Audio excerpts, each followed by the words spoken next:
tem repercussão sim. Existe um mistério no futebol brasileiro. E é esse número que está aqui na tela. São 13 confrontos do Rogério Ceni contra o Flamengo. E ele perdeu todos esses confrontos, Mari. 13 vitórias rubro-negras e ontem aconteceu assim também. O Pedro Henrique Torre, então, vai contar para o Fã do Esporte como que o Flamengo saiu vitorioso, mais uma vez, em cima do Rogério. Pressão. 50 mil pessoas. Salvador se agitava numa só alegria. O tremer da Fonte Nova anunciava um Bahia ameaçador. Não contavam, talvez, com o Flamengo tão Tite como nesta noite de Copa do Brasil. Moldado como nunca ao jeito e maneira do seu técnico, de volta depois do problema no coração. Reforçado no meio com Léo Ortiz, combate direto ao Bahia tão técnico de Rogério Ceni, Everton Ribeiro, Cauli e Jean Lucas, amansaram o calor no coração da pulsante Fonte Nova. A bola, parecia claro, não seria mesmo rubro-negra, a defesa que teria de ser. O jogo aéreo, sempre temido, foi um ponto de resistência. O Bahia tentou, com os ex-rubro-negros Jean Lucas, Everton Ribeiro, por cima, por baixo, por fora, por dentro, nada. Parou em Matheus Cunha. Até que Bruno Henrique subiu muito no segundo tempo e pôs o Flamengo na frente, preciso e fatal. Viver era só festejar a la Tite. A nossa proposta quando veio aqui é de jogar da mesma forma, inclusive com as 3 pressões onde a bola estiver. Podemos e vamos perder, mas eu não vou a equipe se acovardar, puxar ela não é, ela pode ser por uma circunstância do jogo. É diferente do te posicionar atrás. A equipe jogou muito. Foi um jogo muito difícil, a gente sabia que o time do Bahia é muito bom, muito bem qualificado, mas soubemos marcar bem. A partida teve uma cara, um estilo bem ao técnico Tite, verdade, mas uma escrita se manteve aqui na Fonte Nova. 13 jogos e 13 derrotas de Rogério Ceni diante do Flamengo em sua carreira como treinador. Você jogou contra o Flamengo em casa, você dominou praticamente o Flamengo. Assim como no primeiro tempo do Maracanã, você vai ficar o resultado. Claro que vai ficar o resultado. Você não ganha. Não ganho, realmente. Mas se continuarmos assim, dia após dia, cada virada de ano tentando melhorar, eu tenho certeza que o Bahia vai progredir. Pelos 2 jogos que nós fizemos, eu falo pra você, cara. Pô, você acha que é impossível? Não, só quero que... Não, tô perguntando, mas eu acho que é. É o Flamengo, é Maracanã, tem a torcida, tudo e tal. Cara, por que não pode? Onde está escrito que não pode? O confronto não é mesmo uma fantasia eterna? Daqui a 2 semanas, o reencontro marcado. Talvez até lá os rubro-negros já contem com Pedro e Arrascaeta de novo. De La Cruz e Michael deixaram o campo com suspeitas de lesão. Por isso, o Flamengo se moldou ao criador. Resistente por cima, por baixo, pode não ter sido o time dos sonhos da nação, mas está com a vantagem rumo à semifinal, bem à la Tite. Então aí como foi a partida com o Bruno Henrique deixando o coração e o gol depois então pro torcedor rubro-negro. O Rafael Marques está conosco, aliás tem um outro dado que é interessante, faz 5 anos que o Flamengo não perde pro Bahia. Olha só. 8 jogos, 8 vitórias. A última derrota, o Rafa vai lembrar desse jogo, se não foi a estreia, foi o segundo jogo do Jorge Jesus. Que foi um atropelo do Bahia. Foi 3-0, lembra? O Felipe Luiz lá em cima e era só contra-ataque. Desde então, só vitórias rubro-negras, Rafa. É isso, Bruno, Mari, Marra, Breiler e Fã de Esporte conectado com a gente aqui no Sport Center. Realmente são números bem interessantes, né? Do Flamengo com o Bahia e também do Flamengo com o Rogério Ceni, incluindo as fases em que ele foi técnico de outras equipes, São Paulo, Fortaleza e tudo mais. Realmente é algo a ser debatido e a ser sempre levado em consideração quando o cenário envolver esse confronto, né? E para o jogo da volta do dia 12 de setembro, no Maracanã, o Flamengo tem sim uma boa vantagem e uma grande possibilidade de ter Pedro, esse já está inclusive treinando com os demais jogadores, já foi reincorporado ao elenco, já terminou praticamente a fase de transição, e talvez o Arrascaeta. Dúvidas ainda em relação ao Gabigol, e a gente nem conta mais o Cebolinha e o Vinha, esses só jogam no ano que vem. Os dois jogadores que deixaram o gramado ontem na Fonte Nova com problemas musculares iguais, o De La Cruz e o Michael, ainda serão reexaminados, e o Flamengo só apenas informou o problema, né? Lesão na coxa direita, mas dependendo ainda de mais exames para que o diagnóstico seja publicado. A delegação rubro-negra desembarca de volta aqui no Rio de Janeiro às 2h15 da tarde desta quinta-feira. Falando em desembarque, quem chega hoje é o Carlos Alcaraz. Chegada prevista para as 5h55 no Galeão.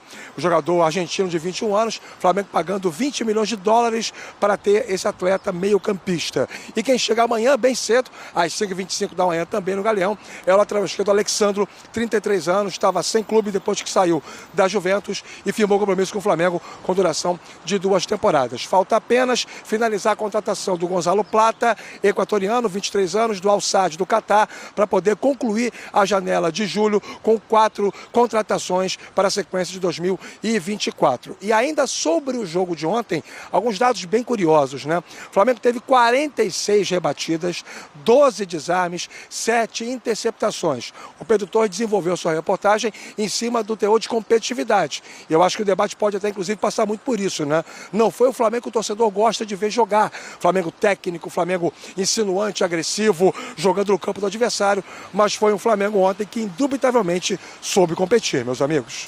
E a gente tem um personagem que é importantíssimo, né, para essa história, o autor do gol, nos últimos 7 jogos do Bruno Henrique pelo Flamengo.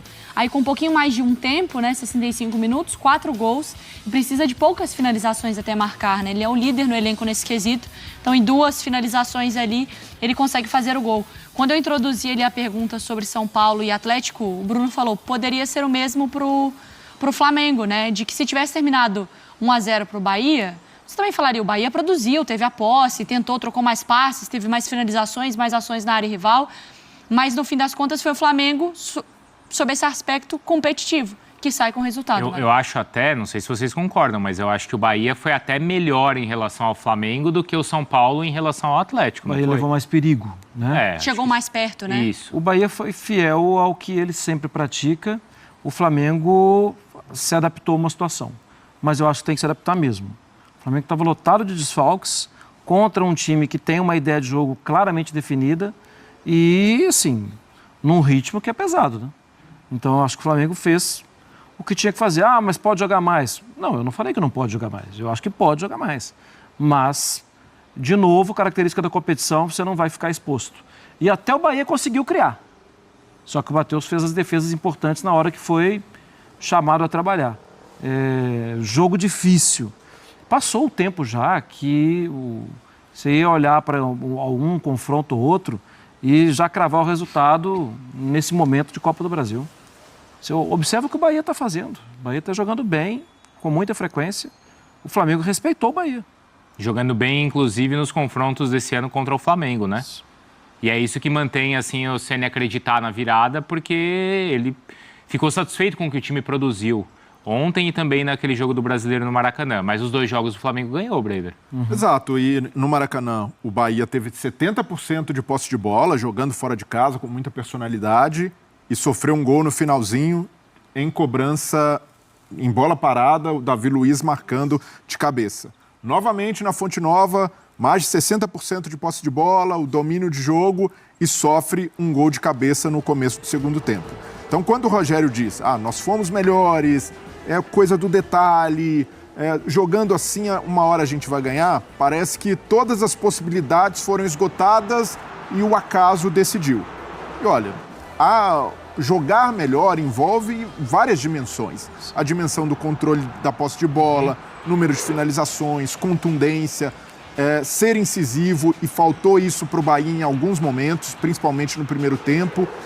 E o cuidado defensivo, principalmente com a bola parada e a bola aérea. E a gente falava sobre a fragilidade do Flamengo nesse sentido, algo que o Bahia explorou muito pouco. Jogadas aéreas. E não é, de fato, ali da identidade de jogo desse time explorar a jogada aérea e principalmente de linha de fundo. Mas poderia ter feito mais. Então, e até porque o Bahia faz muitos gols de cabeça, não necessariamente do jogador subindo alto, como o Bruno Henrique, mas em bolas no primeiro pau. Mas essa jogada praticamente não aconteceu contra o Flamengo. Então, eu vejo que faltou também o algo mais do Bahia, ainda mais com o Flamengo desfalcado. Era a grande chance do Bahia de abrir vantagem e conseguir um jogo um pouco mais confortável no Maracanã. Então, nesse aspecto, eu vejo que o Rogério também tem coisas para melhorar e aprimorar, e não somente ali acreditar que a proposta bem acabada, o controle e mais finalizações fazem com que o Bahia tenha chance de vencer no Maracanã. A questão dos desfalques é que parece que não vai terminar nunca, né? Mais. Porque já tem mais desfalque pela frente. De La Cruz e Michael. E o Tite também, né, Rafa? Ele vai, assim, entendendo o jogo e tentando mexer com as peças, porque apesar do Rafa não ter colocado o Luiz Araújo no cara a cara ontem, não colocou. Eu insisti, falei, Rafa, coloca. Você quer mesmo falar do cara a cara, Bruno Vicari? Não, tudo bem, mas aí é só uma situação tática, então, de jogo, como ele mexe assim, né, com o Luiz Araújo, que começa pela direita, aí depois inverte com o Gerson, no momento até de pressão do Bahia ainda no primeiro tempo, né, Rafa? Porque na verdade em algum momento o Tite percebeu, penso, que ele precisava ter uma saída de jogo, né? A partir dos 15 minutos, o Bahia começa a desenvolver o seu controle técnico no campo de ataque, né?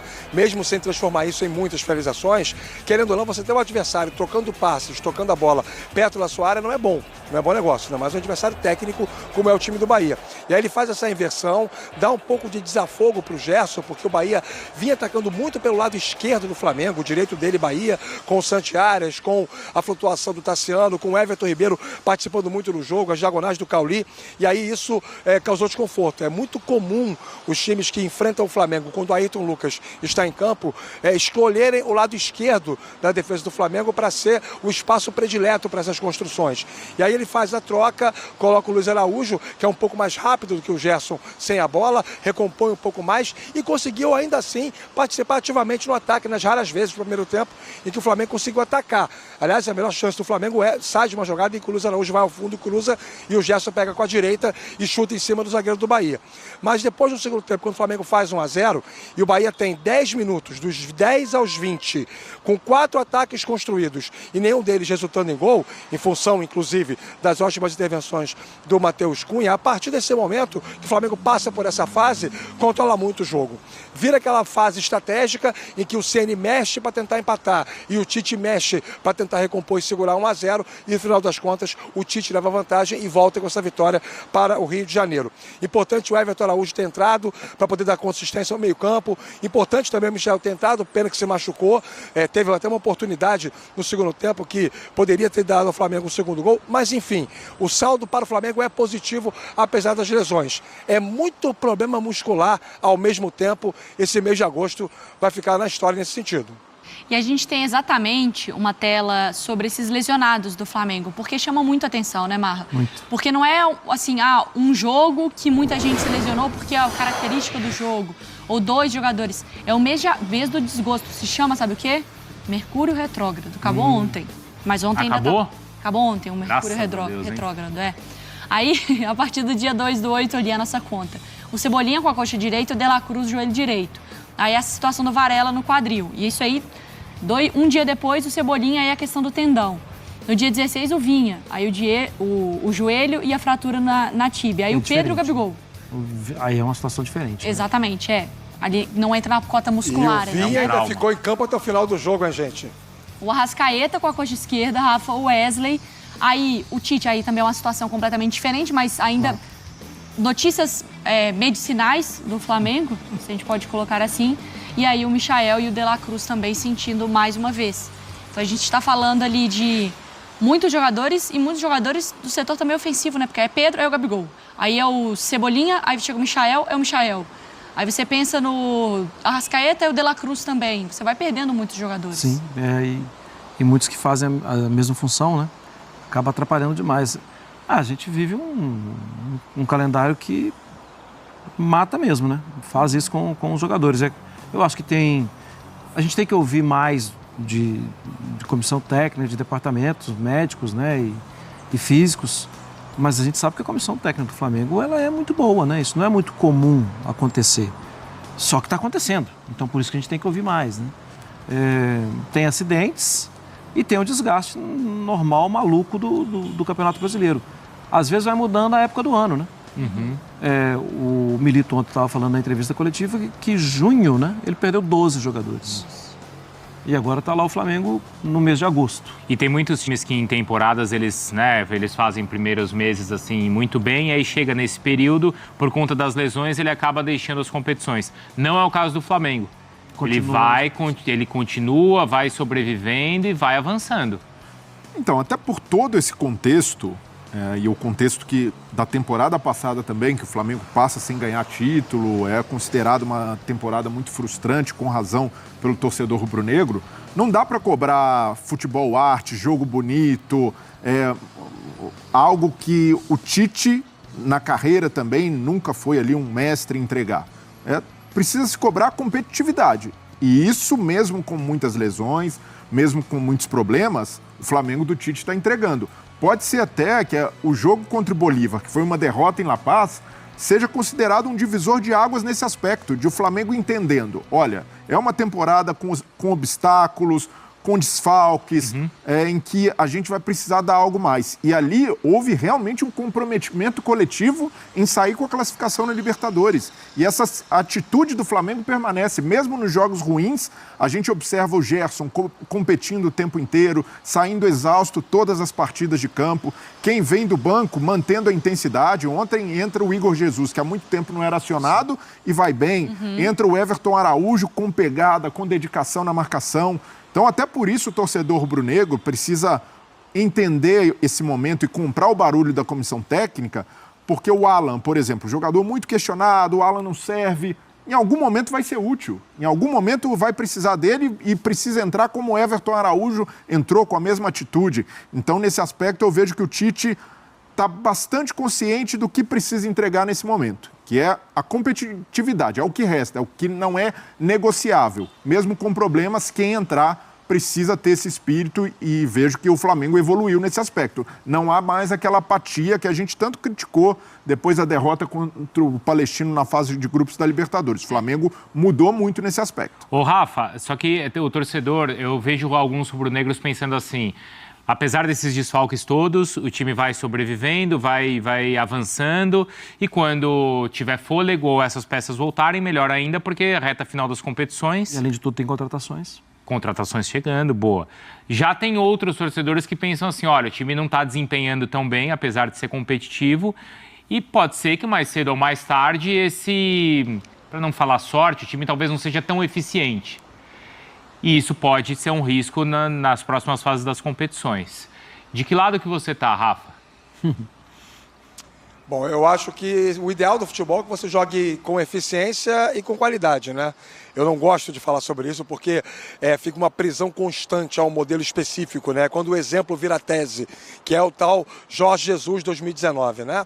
A gente vai sempre lembrar disso quando fala de Flamengo, porque foi muito marcante para todo mundo, para o torcedor principalmente, e para a gente que trabalha com futebol, porque há muito tempo não se via uma equipe que aliava capacidade de jogo e competição ao mesmo tempo, que era viçoso e também ao mesmo tempo era eficiente, ia lá e ganhava os campeonatos. É muito difícil isso acontecer. O próprio Flamengo do Dorival Júnior do ano retrasado era um time que era muito mais competitivo nas Copas do que propriamente um time que jogava futebol que encantasse o torcedor. O que dá para dizer, e aí isso aí é uma leitura com percepção, é que o rubro-negro em média não gosta do trabalho do Tite. Não gosta por várias questões, como por exemplo essa oscilação. O Flamengo em casa vai muito bem, muitas vezes, na maioria dos jogos, se impõe, vence, e aí fora de casa quase sempre joga de maneira reativa, muito recuada, e o torcedor não gosta disso. Mas o Flamengo está classificado na Libertadores, com uma vantagem na Copa do Brasil e em plenas condições matemáticas no Campeonato Brasileiro. Eu acho que, para as circunstâncias de calendário e para a necessidade de você dar soluções rápidas ante a tantos problemas físicos de lesão que o Flamengo teve, especialmente no mês de agosto, é preferível, no momento, prezar pela competitividade. É preferível que o torcedor olhe o copo mais cheio do que mais vazio. Que o Flamengo está conseguindo alcançar suas metas. E agora das setembro, outubro e novembro, apesar de perder jogadores para as suas respectivas seleções brasileiras, uruguaia, chilena, o Flamengo vai ter respiro para muita gente também. E vai ser possível ter um pouco mais de condição de desenvolver o trabalho. Embora o Flamengo ainda tenha, se for até a final da Libertadores e a final da Copa do Brasil, contando as rodadas do Campeonato Brasileiro, 25 jogos pela frente. Ainda tem muita coisa para se desenvolver, mas é preferível ficar do lado da competição. É melhor agora ir seguindo a competição e tapando as feridas do que tentar jogar, tentar se impor, tentar partir para dentro e não conseguir as metas alcançadas. Caramba, 25 jogos em 3 meses? Nem 3 meses, né? Tem muita coisa para acontecer, né? Até porque se você contar a data FIFA que você São fica... 100 dias, né? Vai até 8 de dezembro. Então, mas tem 2 datas FIFA, não é isso? Isso. Tem. Cada data FIFA chega a dar 10 dias? 10 dias. Tira 20 dias disso. De folga, 11 dias. Então. Tira 20 dias, 10 a 11 então, dias. desses 100. Tudo espremido, de toda São forma. 25 jogos em 80 dias. Então, precisa lidar com essa maratona, com gestão, com fazer a os conta? cuidados para Mas evitar assim- lesão. O que não pode acontecer, Mari, é o Flamengo repetir a atuação que teve contra o Botafogo. Ali é algo que o Tite, a comissão técnica, entenderam que é proibitivo. O Flamengo não permite isso. Mas oscilação, um time que fica... O torcedor, nossa, poderia jogar mais, mas vence, consegue entregar resultado. Esse é um trabalho aceitável. Mas assim, eu entendo que a questão da lesão, algumas, você não tem muito como controlar, né? E também a parte física do atleta, cada um tem um biotipo, pode estar mais... Uma suscetível- idade. Uma idade, né? Uma condição, um acúmulo que é diferente. Jogadores como a Arrascaeta, que tem um histórico já. Mas assim, me chama a atenção e eu acho que esse vai ser um trabalho também, caso o Tite permaneça no Flamengo, porque nunca se sabe do futebol brasileiro, mas assim, para a próxima temporada.